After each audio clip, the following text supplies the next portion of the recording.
Kakasuhan na nga ni Victor sina Juliana at Alex sa pagtataksil na ginawa nila at panigurado na mabubulok silang dalawa sa loob ng kulungan dahil matibay ang ebidensya na hawak ni Victor.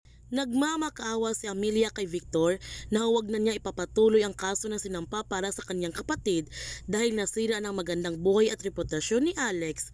Ang sabi ni Victor, hindi naman niya ginusto ang lahat na nangyari ngayon pero sinaktan siya nila Juliana at Alex, dapat lang nila pagbayaran ito.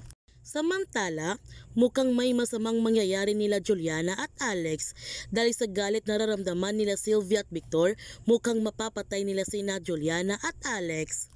Magtutulungan silang dalawa para linangin ang mga kapulisan na hindi sila ang gumawa para hindi sila mabubulok sa loob ng kulungan. Kaya huwag natin palalapasin na kapanapanabik ng mga tagpo sa ninlang. Kung bago ka pa channel ko, don't forget to like, subscribe, ang click notification bell para palagi kang updated sa mga videos upload ko. Thank you for watching and God bless to everyone.